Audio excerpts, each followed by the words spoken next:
Meus irmãos, os poucos aqui reunidos aqui na nossa matriz, meus irmãos que estão conosco neste momento, pelas ondas da Rádio Cultura, AM, FM, Rádio Firminense, Rádio Comunidade, pelas mídias, meus irmãos de perto e de longe. Que a paz do Senhor esteja na sua casa. Que a alegria do Senhor permaneça no coração da sua família. Nós estamos celebrando hoje a solenidade, uma grande festa da igreja. A solenidade de São Pedro e São Paulo. Na nossa liturgia nós temos graus. Celebramos memória dos santos, nós celebramos memória de Santo Antônio, de São João Batista. Outros nós celebramos festa. São João Batista não é memória. Celebramos festa. Não é? Os apóstolos, por exemplo. E outros nós celebramos solenidade. A solenidade da Páscoa, da Ascensão, de Corpus Christi, a solenidade da Assunção de Nossa Senhora, Imaculada Conceição. E, dentre as grandes solenidades, que é o grau máximo, celebramos São Pedro e São Paulo. Em alguns lugares, o dia de São Pedro e São Paulo, por exemplo, em Roma, na Europa, nos países cristãos ainda, no dia de amanhã é dia santo de guarda, porque é uma solenidade.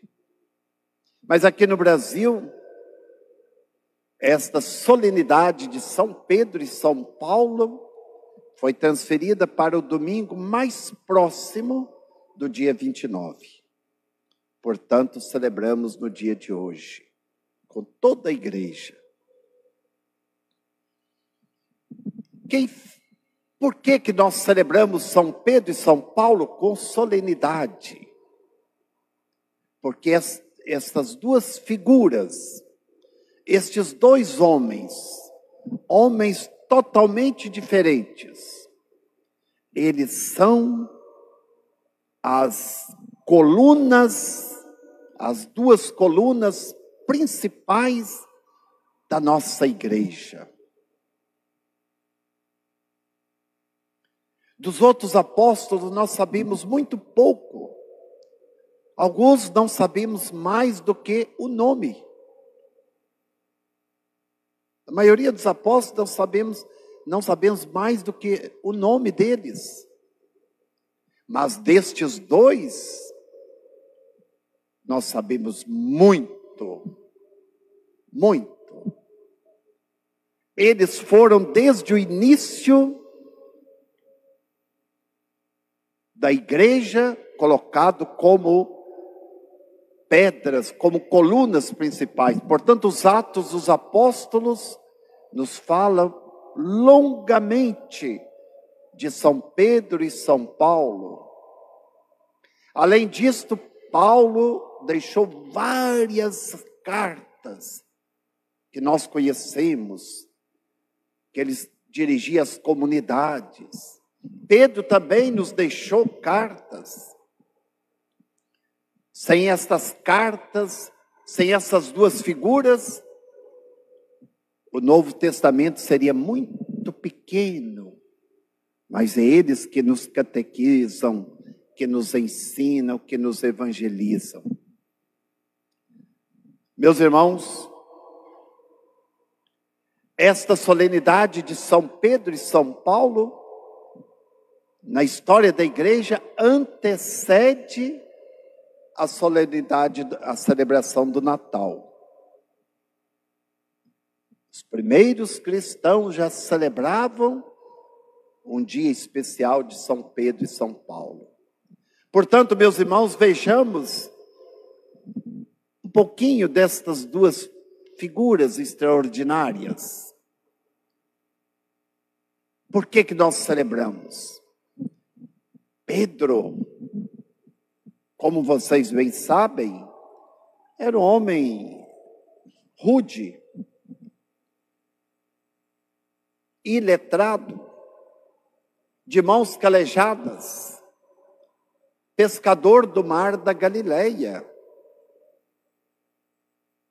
E um dia Jesus passando por ali, viu Pedro, seu irmão André, também Tiago e João, que eram pescadores. Jesus disse para eles: deixe tudo isso aí, eu preciso de vocês. Eu preciso de vocês. Eu farei de vocês não mais pescadores de peixes, mas pescadores de almas. E o Evangelho diz que eles deixaram tudo e seguiram Jesus. Foram os primeiros discípulos. Pedro estava com Jesus desde os primeiros momentos da sua vida pública. Aliás, quando Jesus inicia sua vida pública, ele deixa Nazaré, onde ele foi criado, viveu até os 30 anos, e vai morar em Cafarnaum, precisamente na casa de Pedro. Ali era o ponto de partida de Jesus, era o ponto de apoio, a casa de Pedro em Cafarnaum.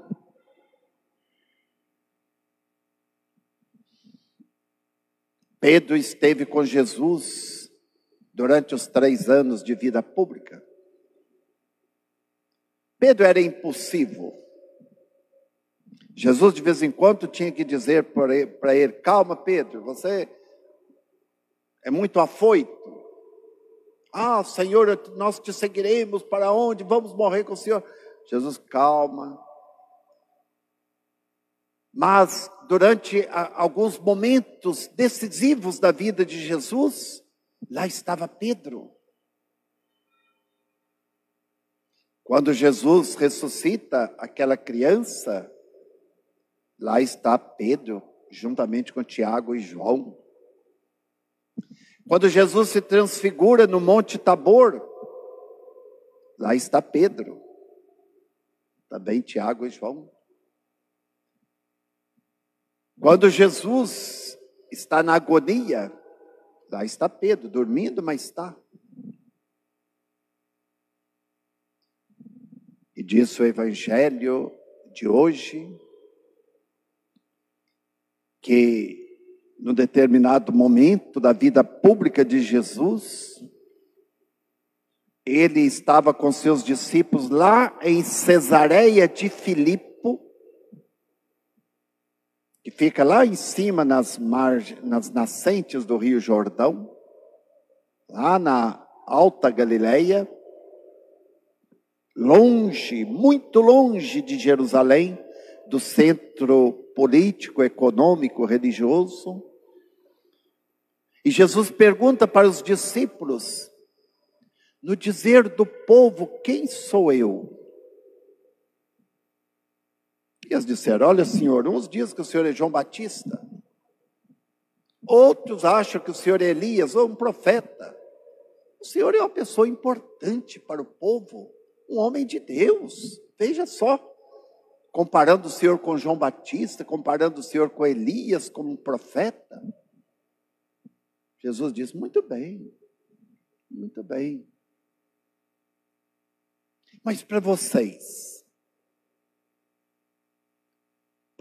meus apóstolos, vocês que estão comigo no dia a dia, quem sou eu? Olha a liderança de Pedro. Pedro, falando em nome dos 12, vai dizer: O Senhor é o Messias, o Filho do Deus vivo. E Jesus disse: muito bem, Pedro, é isso mesmo. Eu sou o Messias. Eu sou o Filho de Deus, eu sou o Salvador. Mas não foi um ser humano que te revelou isto. Você não aprendeu isto nos livros de teologia, dos livros de filosofia. Não, aliás, Pedro nem sabia o que era isto. Mas foi meu Pai que te revelou isto. E agora vem a investidura, olha que bonito. Pedro se chamava Simão. E você, Simão, filho de Jonas. Jesus muda o nome. Você vai se chamar Quefas, pedra. E sobre esta pedra eu edificarei a minha igreja. Qual que é esta pedra? A fé de Pedro. Tu és Pedro, o Senhor é o Messias, o Filho do Deus vivo. É esta pedra, esta rocha que sustenta a nossa igreja. E Jesus vai dizer: eu te darei, Pedro, as chaves do reino dos céus. Tudo que você ligar na terra será ligado no céu, e tudo que você desligar na terra será desligado no céu. E as portas do inferno não prevalecerão contra a minha igreja. Meus irmãos, olha que bonito. É Jesus quem escolhe Pedro.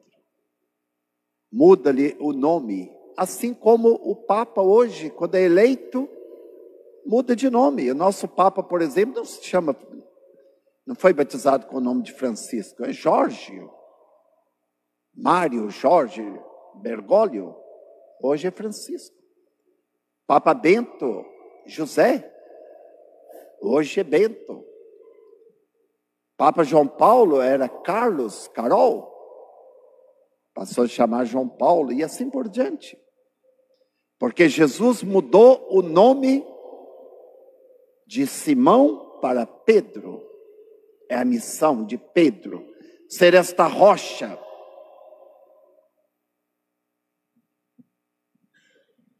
Mas Pedro também negou Jesus. Pedro também negou Jesus. Mas Jesus olhou para ele enquanto caminhava para a paixão, e ele se arrependeu e chorou amargamente. Pedro teve uma aparição de Jesus pessoal. Jesus apareceu só para ele. O que Jesus falou com ele, nós não sabemos. Jesus ressuscitado. Depois Jesus aparece para o grupo. E por fim, nós sabemos que Jesus aparece para eles lá no mar da Galileia, onde tudo começou. Pedro e seus colegas, seus irmãos estão pescando, voltaram à vida antiga. E de repente, quem está lá na praia? Jesus ressuscitado. Nós meditamos este evangelho na Páscoa. E ali Jesus, depois de dar para eles o pão e o peixe assado, Jesus ressuscitado agora, vai perguntar para Pedro: Pedro, tu me amas mais do que estes? Sim, Senhor, eu te amo. Mas segunda vez, Jesus pergunta: Pedro, você me ama mais do que todos? Sim, Senhor, eu te amo. Quando Jesus pergunta pela terceira vez, Pedro fica triste porque havia negado Jesus por 3 vezes. E vai dizer: Senhor, tu sabes tudo, tu sabes que eu te amo. E Jesus disse: cuida das minhas ovelhas. Apacenta o meu rebanho. Jesus ressuscitado agora confirma Pedro como primeiro entre os apóstolos. Portanto, depois de Pentecostes, é Pedro que assume a liderança da igreja. É Pedro que no dia de Pentecostes faz aquele belo discurso. É Pedro que reúne os apóstolos para dirimir as dificuldades. É a igreja que nascia, estava muito pequeno ainda, estava nascendo, mas Pedro estava ali como o líder, como o primeiro entre os seus iguais.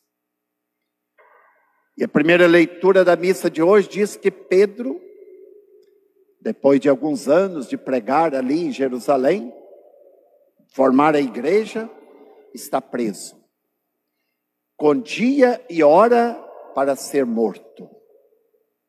Já tinha matado Tiago, agora esperando passar a Páscoa para matar Pedro.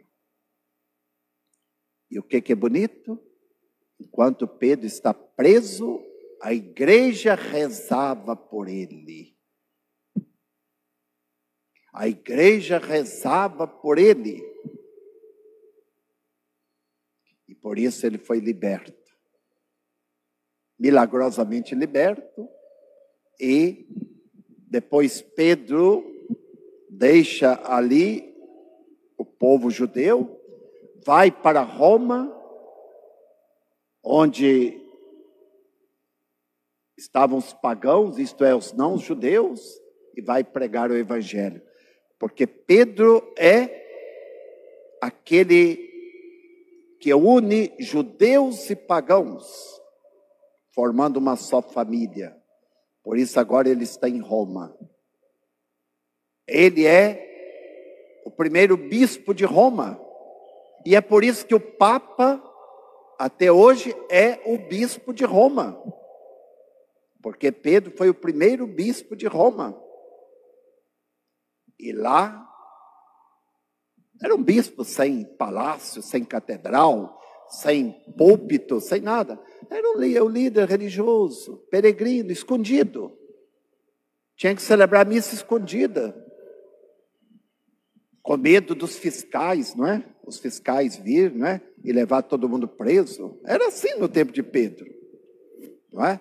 Ter que ir lá no fórum, tem que prestar, etc. Não é? Por que estava reunindo aquele povo para rezar, não é?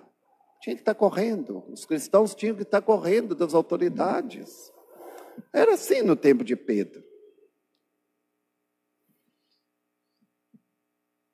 Por fim, no ano 64,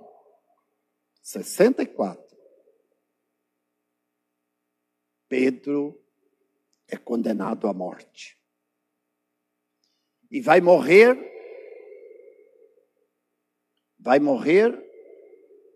num lugar afastado de Roma, num cemitério, e aquele lugar se chamava Vaticano.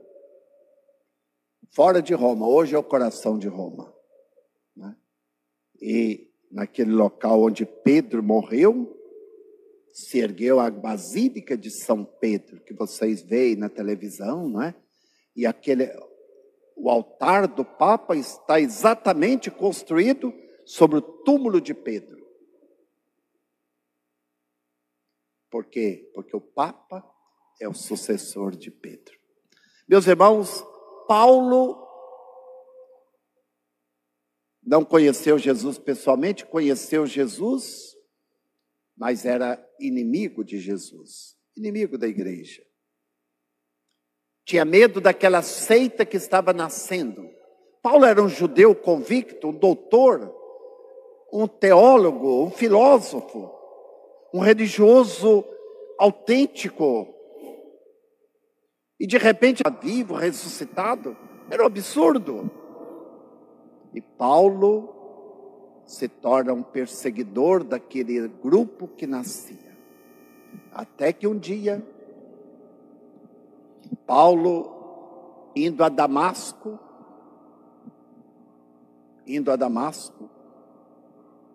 Paulo se chamava Saulo, e para prender os cristãos que lá encontrasse, enquanto caminhava, foi envolto pela luz de Cristo. Ele que estava nas trevas, ele que estava promovendo a morte, agora é envolto pela luz de Cristo. Cai por terra, se converte, e vale a pena conhecer São Paulo. E, a partir daquele momento, ele se converte, muda de vida, vai encontrar com Pedro, recebe a doutrina de Cristo, se torna cristão e saiu pelo mundo pregando o Evangelho. Por 4 ou 5 viagens que ele fez em todo o mundo conhecido naquele tempo, ele fundou comunidades, igrejas aqui e ali. Por fim também, Paulo vai para Roma, a capital do império, e lá, 3 anos depois de Pedro, no ano 67, Paulo também vai derramar o seu sangue por causa de Cristo. Não não em Roma, mas fora de Roma, 3 quilômetros de Roma, a 8 quilômetros de Roma. E lá ele é amarrado de cabeça para baixo e é decapitado à espada. E o corpo dele foi enterrado no local onde está hoje a Basílica em Roma, dedicado a ele, chamado São Paulo fora dos muros. Meus irmãos, celebramos esses 2 santos. 2 homens diferentes, de cultura diferente, mas que congregaram esses 2 homens, a única família de Cristo que é a igreja. Pedro como papa, Paulo como missionário. A igreja, ela é feita de quê? De discípulos e missionários. Pedro é um discípulo de Jesus, Paulo, grande missionário. Esta igreja de Cristo, esta nossa igreja. Jesus disse a Pedro: sobre esta pedra eu construirei a minha igreja. Jesus não pensou em igrejas no plural, Jesus pensou numa única igreja. E Jesus rezou pela unidade dos cristãos. Pai, que eles sejam um como nós somos um. E nós sabemos que a igreja é a igreja, que a igreja de Cristo é a igreja que tem Pedro como guia, como sinal de unidade, como aquele que dirige na caridade, governa na caridade o povo de Deus. Por isso que hoje nós celebramos o dia do Papa. Nós começamos a missa cantando o hino pontifício. Salve, salve Roma, salve Santo Padre. E aqui está a bandeira do Vaticano, né? A foto do Santo Padre, o Papa Francisco, né? Assim como de São Pedro e São Paulo. Porque hoje nós celebrando o Papa, nós estamos celebrando a igreja. O Papa é o sinal de unidade da igreja. Sem Papa, nós não temos igreja, temos seitas. Temos seitas. Porque não tem um elo, não tem um sinal de unidade. Então, o Papa para nós é este sinal de unidade. E hoje, como no passado, o Papa, às vezes, muito atacado por pessoas que até se dizem católicos e se acham no direito de atacar o Papa.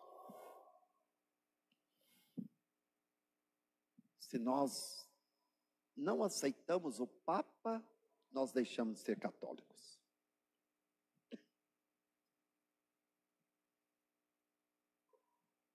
Então nós precisamos entender isto. O Papa é perfeito? Não. Não é perfeito. Como Pedro não era perfeito. Mas sem ele, nós não temos a igreja. Cuidado quando vocês ouvirem alguém falando mal do Papa, seja do Papa atual, ou seja dos papas que passaram, criticando Papa fulano, Papa ciclano. Cuidado, fujam dessas pessoas, não sigam estas pessoas, não acreditem naquilo que eles ensinam, não acreditem. Porque quem ataca o Papa, seja o atual, seja alguns daqueles que passaram, significa que esta pessoa não tem o senso de catolicidade. Não representa a igreja de Jesus Cristo. Não representa. Por que eu estou falando isto? Porque tem pessoas que se acham acima do Papa. Inclusive pessoas que ensinam, que catequizam, que dão aula, essas coisas. Cuidado, cuidado. Seja quem for. Pode ser papa, pode ser bispo, pode ser padre, pode ser não sei o quê, pode ser quem for. Que se ataca o Papa, se quer desacreditar o Papa, ou algum dos papas legítimos que nós tivemos, essa pessoa não representa a igreja de Jesus Cristo. Meus irmãos, hoje nós rezamos pelo Papa. Rezamos pelo Papa Francisco. Para que Deus dê a ele sabedoria, porque o Espírito Santo ilumine sempre. Porque ele é o mestre da verdade para nós, neste momento. Amanhã não. Mas neste momento o Espírito Santo o colocou como sinal de unidade, mestre na caridade. Que Deus abençoe o Santo Padre.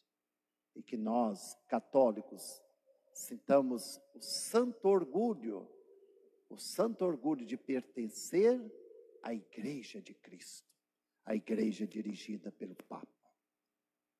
Tu és Pedro, e sobre esta pedra eu edificarei a minha igreja. E rezamos pelo Papa porque o próprio Cristo rezou pelo Papa. Certa vez Jesus disse para Pedro: Pedro, eu vi Satanás querendo te peneirar como se peneira o trigo na peneira, mas eu rezei por ti, para que a sua fé não desfaleça. Cristo rezou pelo Papa. Nossa Senhora, em todas as suas aparições, demonstrou que nós devemos estar com o Papa. Reze pelo Santo Padre. Ela disse em Fátima, ela repete isso em Medjugorje. Reze pelo Santo Padre. Que Deus abençoe a todos nós, que abençoe a nossa igreja, abençoe o Santo Padre, abençoe os nossos bispos que estão em perfeita sintonia com o Santo Padre, abençoe todos aqueles que evangelizam e que levam as pessoas à comunhão da igreja. E assim nós formamos verdadeiramente o reino de Deus neste mundo. Louvado seja nosso Senhor Jesus Cristo. Para sempre seja louvado.